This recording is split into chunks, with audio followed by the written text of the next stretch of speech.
So we've looked at a more complicated still life. Now we're actually going to focus on a simpler still life for actual drawing. So we've got just a mushroom here with a bunch of tomatoes on a box.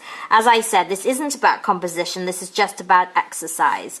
And then I photocopied that into black and white so you can get more of an idea. You know, it's more simplified shapes, less colour to distract the eye because you're just drawing out basic line drawing.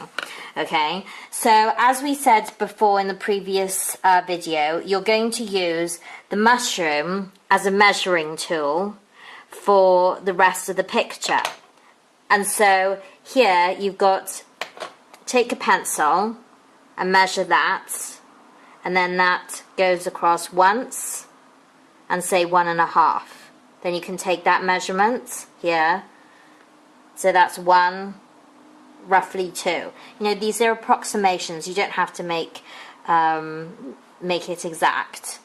You know, this is a basic drawing. So we're going to put in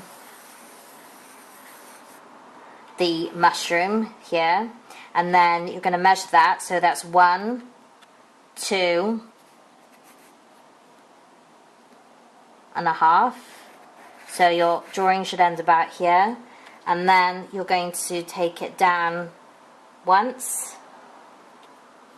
So these are sort of guidelines, okay, for your drawing. So then you're going to actually start looking at what we call negative spaces. Now, negative spaces are the spaces around objects.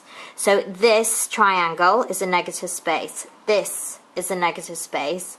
These triangles are negative space.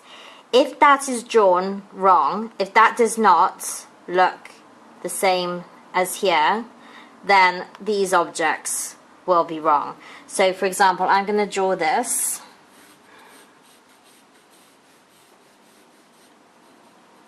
And so I'm not looking at the tomatoes. I'm actually looking at the spaces around. And then again, we're going. Now you can see that tomato is overlapping the edge of the mushroom. So we're going to do a little circle here. And that is coming into the middle here. So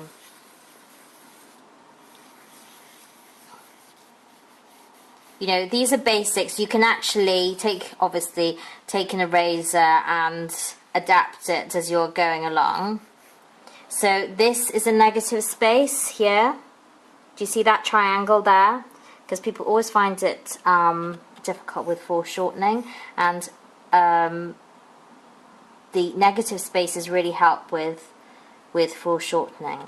This is also a negative space here.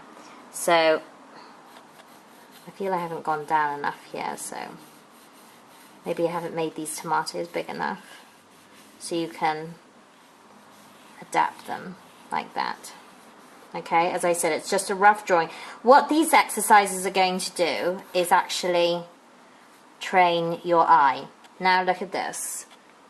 This space here, and this is more like a negative space. Use the always use shadow as well to help you out, like a pattern. So I'm not drawing this tomato, and I'm not drawing this shadow, I'm drawing this shape here. Okay, then that's going to come down like that, the box. So we've gone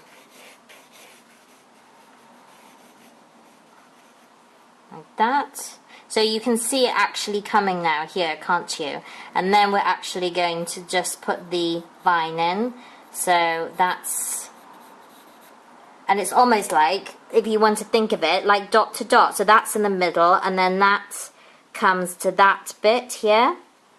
So you can put the vine up to here. You know, people forget, you've got to look around the whole drawing. Your eye, an artist's eye, is moving around the whole drawing all the time. You're measuring all the time.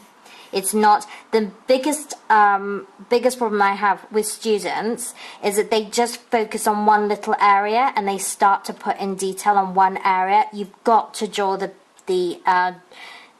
drawing out as a whole, okay?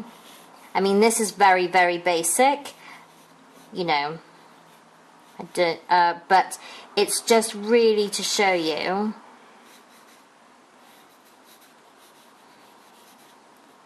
how to actually draw something out. And what I would do is, I'm not asking you to draw some, these are exercises, you're not to go up on a wall or to put in a frame. And this is the one problem I have with people, is that they want something to actually, they want something to actually go straight, they want a finished picture straight away. But you've got to, these are like piano scales that you've got to do before you start anything else. So I think that we'll finish with that today, is a basic drawing, and then the next exercise will be starting to shade in. Okay, here you go.